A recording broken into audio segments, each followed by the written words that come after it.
Hi everyone, welcome back to the Comptia Network Plus course, Certificates. A digital certificate provides an entity, usually a user, with the credentials to prove its identity and associates that identity with a public key. At a minimum, a digital certification must provide the serial number, the issuer, the subject owner and the public key. An X.509 certificate complies with the X.509 standard. An X0509 certificate contains the following fields: version, serial number, algorithm ID, issuer, validity, subject, public key public key algorithm, subject, public key, issuer, update, identifier, optional, subject, unique identifier, optional, extensions, optional, VeriSign first. Introduce the following digital certificate classes. Class 1 for individuals and intended for email.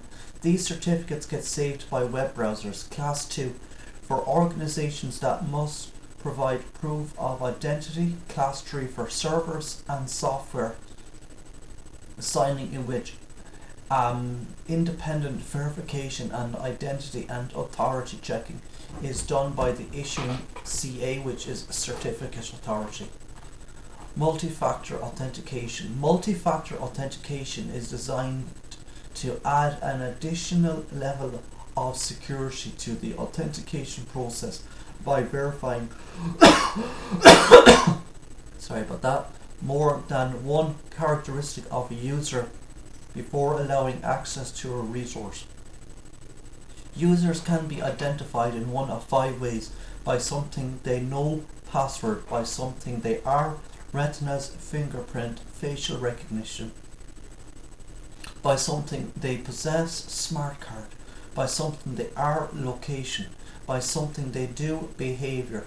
Two-factor authentication is when 2 of the above factors are being tested, while multi-factor is when more than 2 of the above factors are being tested. An example of two-factor authentication would be requiring both a smart card and a PIN to log into the network. The possession of either by itself would not be sufficient to authenticate.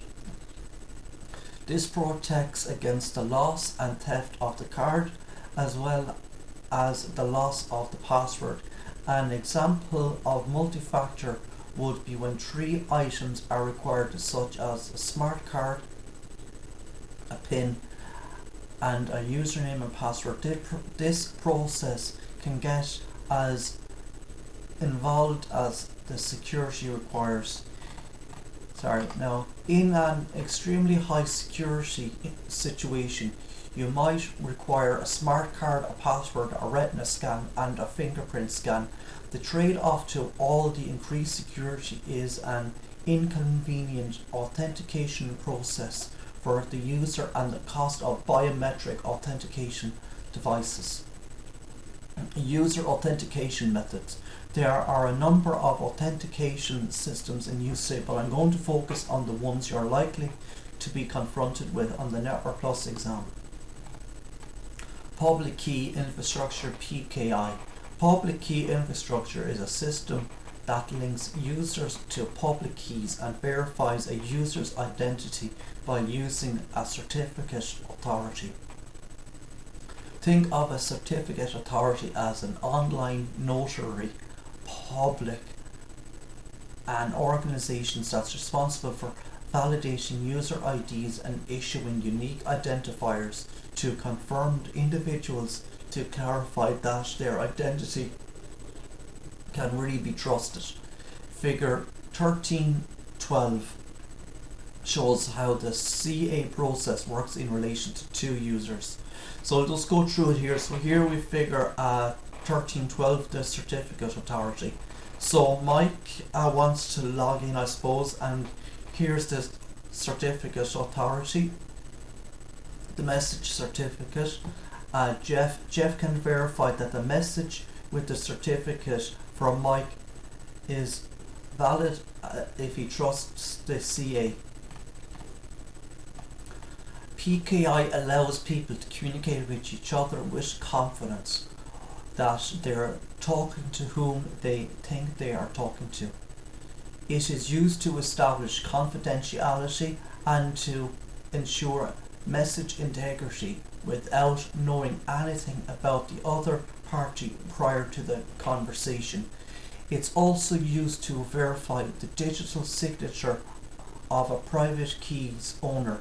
Public key encryption operates through asymmetric cryptography, meaning that a different key is used to encrypt and decrypt the message, respectively.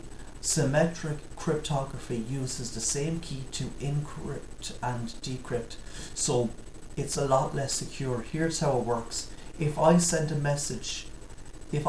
you a message using PKI, I'd use your public key to encrypt the message. When you received the message, you would use your private key, which is theoretically the only thing that can be used to decrypt the message back into something readable by humans. If a digital signature was required, you would assign the document with your private key, and anyone would have access to your public key would be able to verify the signature was truly yours. So clearly you should be the only one who has access to your private key. Figure 1313 illustrates what I just described. So here we have figure 1313 PKI in action. So number 1, Joe creates a message for Jenny.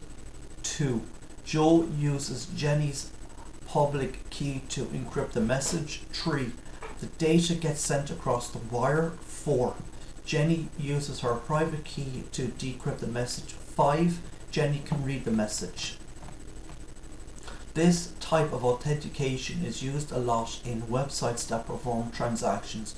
You have probably experienced shopping online and having an error message pop up notifying you that a certain site's certificate or key has expired and asking if you want to proceed with the transaction. Kerberos, created at MIT, isn't just a protocol, it's an entire security system that establishes a user's identity when they first log on to a system that's running it. It employs strong encryption for all transactions and communications, and it's readily available. The source code for Kerberos can be freely downloaded from lots of places on the internet.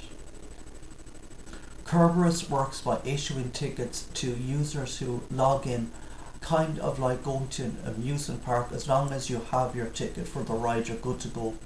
Even though the tickets expire quickly, they're automatically refreshed as long as you remain logged in. Because of this refresh rate, all systems participating in a Kerberos domain must have synchronized clocks. This synchronicity is a bit complicated to set up, although in Microsoft servers and domains the process is automatic, requiring only access to a recognized time server, which Microsoft also operates. The real negative hit happens if you have only one Kerberos authentication server. If it goes down, no one can log into the network. So when running Kerberos, having redundant servers is clearly vital.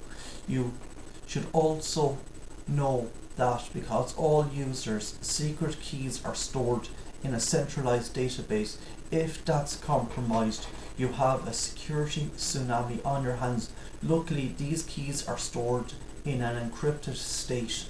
Figure 1314 shows Kerberos in action. Number 1, request for a ticket granting. Number 1, request for ticket granting ticket. 2, TGT returned by authentication service. 3, request for application ticket authenticated with TGT. 4. Application ticket returned by ticket granting service. 5. Request for service authenticated for application ticket. Authentication, authorization and accounting. AAA. In computer speak, AAA, like the Auto Club, refers to authentication, authorization and accounting. AAA is a more robust version that adds auditing into the mix. AAA and AAAA aren't really protocols, instead they're systemized conceptual models for managing network security through one central location. Two common implementations of AAA are Radius and TACACS+. Radius, although its name implies it, the remote authentication dial-in user service is not a dial-up server like pretty much everything else. It's originated the way, but it's evolved into more of a verification service. Today, Radius is an authentication and accounting service that's used for verifying users over various types of links, including dial-up. Many ISPs use a Radius server to store the usernames and passwords of their clients in a central spot through which connections are configured to pass authentication requests. Radius servers are client-server-based authentication and encryption services maintaining user profiles in a central database. Radius is also used in firewalls, purposed this way. When a user wants to access a particular TCP/IP port, they must provide a username and password. The firewall then contacts the Radius server to verify the credentials given.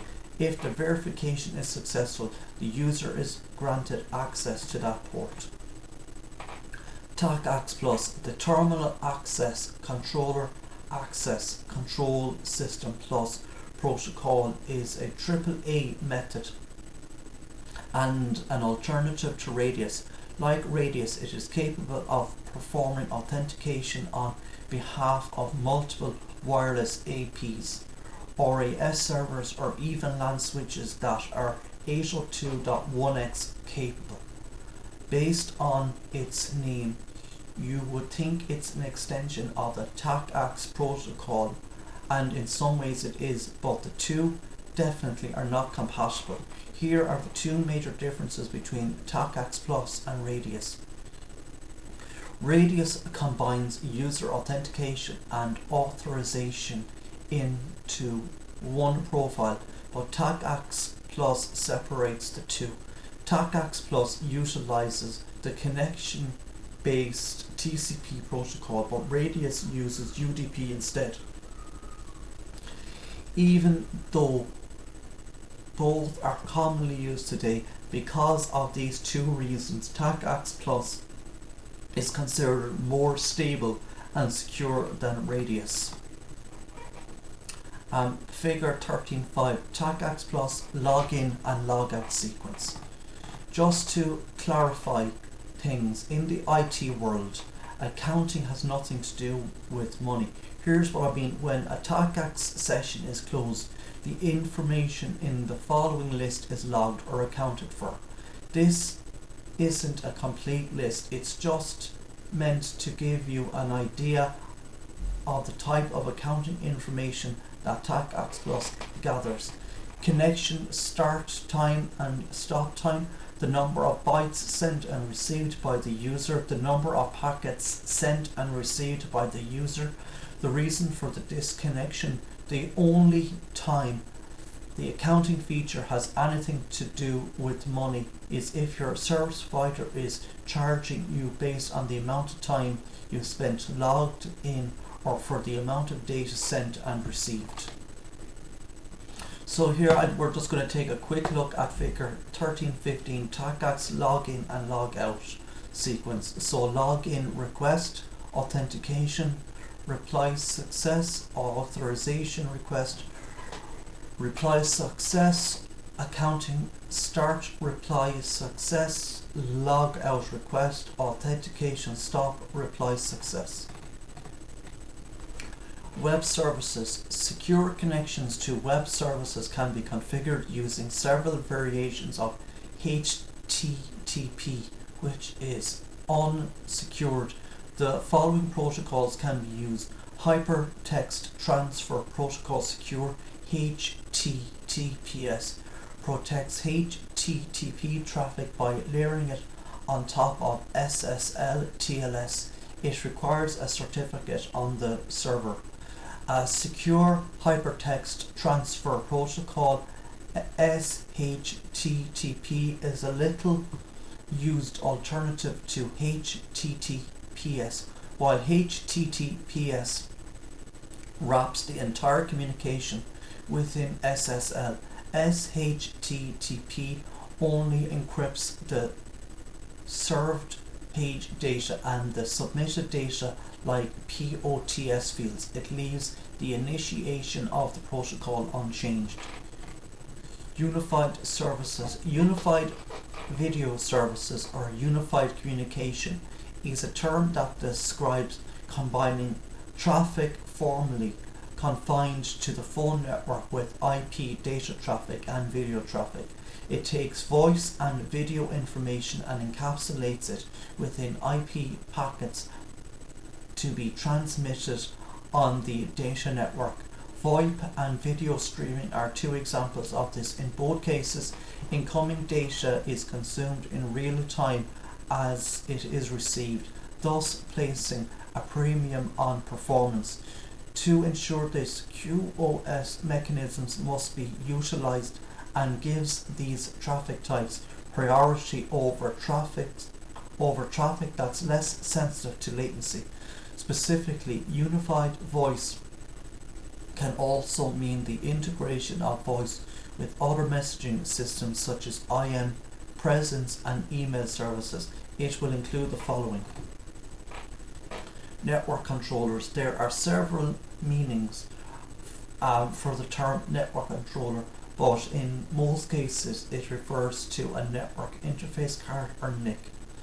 Newer cards are available that can support LAN and SA and SAN traffic at the same time. Moreover, these devices usually offload the processing usually placed on the CPU. Special models also perform their own encryption, thus easing the workload further on the CPU. In other cases, you may see the term used to describe a device that controls admission or access to a network. A good example of this is a system that goes beyond simple authentication and ensures that systems are safe and secure before they are allowed to access the network. Network admission control. In the next section, you will be introduced to another system called 802.1x. Now, network access control. Network access control is a method of securing network hosts before they are allowed to access the network. The most common implications for NAC are in wireless networking, where nodes are often added to and removed from the network freely. One of the most common forms of NAC is IEEE 802.1x. Even the Institute of Electrical and Electronic Engineers recognize the potential security holes in wireless technology, so it came up with the IEEE 802.1x standard as a way to authenticate wireless users. 802.1x is an open framework that's designed to support multiple authentication schemes. Before a client called a supplicant in 802.1x speak can communicate on a wireless network, it asks the access point or authenticator for permission to join and then provides its credentials. The access point passes those credentials to a centralized authentication server, then sends back an accept message to the access point. If the authentication is accepted, only then will the access point allow the user to connect to a wireless network. So I'm going to give it here today for this video. If you like listening, please consider like, sharing and subscribing. Thank you.